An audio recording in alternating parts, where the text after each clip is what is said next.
Eto na nga mga chong, marami tayong basketball updates. Coach Tim Cone, inuunti-unti pa si Jamie Malonzo. Troy Rosario, magbabalik para sa Gilas, Pilipinas. Ang pangarap nga ni Troy Rosario ay nagiging better and better. Nitong nakalipas nga lang na buwan ay yung kanyang kagustuhan na makapaglaro sa kanyang paboritong koponan noon pa man na Barangay Ginebra ay natupad matapos ang kanyang pagiging unrestricted free agent kung saan Barangay Ginebra ang kanyang pinili. Pero bukod dyan ay mas lalo pang gumaganda yung basketball career nitong si Troy Rosario dahil magbabalik na nga rin ito sa ating national team na Gilas, Pilipinas this upcoming February window para sa FIBA Asia Cup qualifiers. Ayon nga sa mga trusted source ay si Troy Rosario yung nakikita ng Gilas, Pilipinas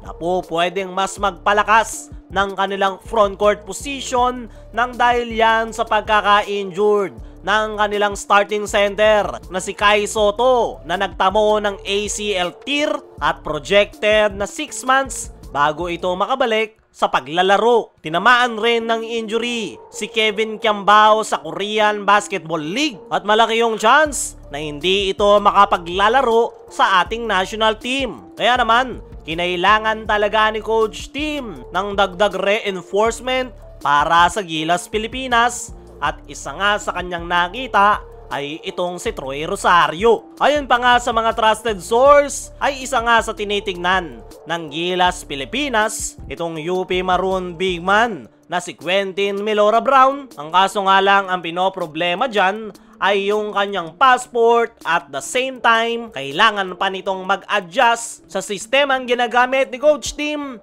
na triangle offense. Kaya naman, it's a no-brainer para kay Coach Tim Cone na si Troy Rosario ang ipapasok niya sa Gilas, Pilipinas dahil wala nga itong magiging problema sa pagtra-transition sa ating national team. Dahil unang-una, kasalukuyang naglalaro itong si Troy Rosario under Coach Tim Cone sa Barangay Ginebra. At nitong mga nakaraan ay naipapakita na ni Troy yung kanyang full potential dahil mukhang na-figure out niya na talaga kung paano tumatakbo ang triangle offense at kung ano yung kanyang role na gagampanan. Pangalawa, hindi na bago kay Troy Rosario ang paglalaro sa Gilas, Pilipinas dahil dati na niya talaga yung nire-representa. Sa katunayan, isa si Troy Rosario sa mga veterano ng ating national team. Huling nakapaglaro itong si Troy Rosario sa Gilas, Pilipinas ay noong 2021 Southeast Asian Games kung saan kahiya-hiya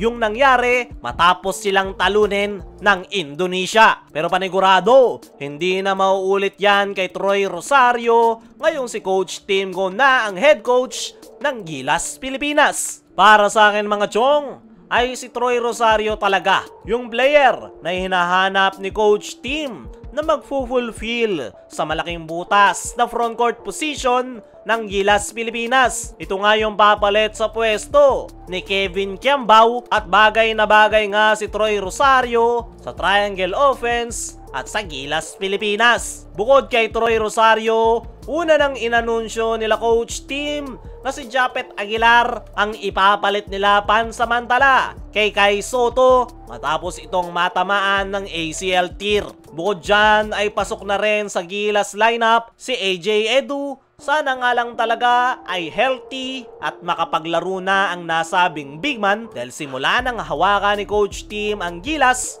ay hindi pa nakapaglalaro itong si AJ Edu. Sa ngayon ay ang malaking balita sa Gilas, Pilipinas ay ang pagkakapasok ni Troy sa ating national team.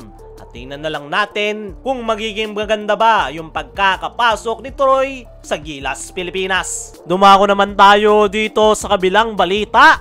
Coach Tim Cone, inuunti-unti pa si Jamie Malonzo. Huling laro ng Ginebra kontra Blackwater Bossing ay ang naging debut game nitong si Jamie Malonzo matapos itong makarecover sa kanyang injury. At as expected ay limitadong minuto lang ang kanyang inilaro. At ayon nga mismo kay Coach Tim Cone ay paunti-unti ay mas lalaki pa yung minutong lalaruin ni Jamie Malonzo sa kanilang mga upcoming games. Pero sa ngayon ay kinakailangan pa nga raw nilang i-restrict yung playing minutes ni Malonzo dahil kinakailangan pa raw talaga nila itong i-monitor kung okay ba yung magiging response ng kanyang katawan. Ay nga dyan mga chong, ay ayaw lang biglain ni Coach Tim Cone si Jamie Malonzo dahil matagal-tagal nga itong hindi nakapaglaro sa kanilang kupunan na umabot pa ng 9 na buwan. Sa mga nagsasabi naman na wala sa kondisyon si Jamie Malonzo dahil sa kanyang katawan na tumabaraw, ay dyan kayo nagkakamali. Dahil unang-una, hindi nga taba yung meron siya ngayon, kundi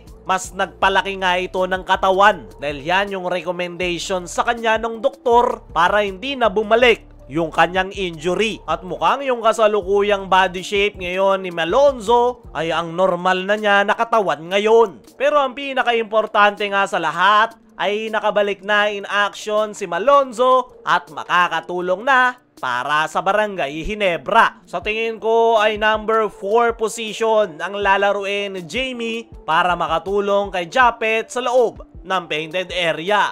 Sa laki ng katawan ngayon ni Jamie Malonzo ay hindi nga ito basta-basta matutulak at kakayanin itong makipagsabayan sa loob ng painted area.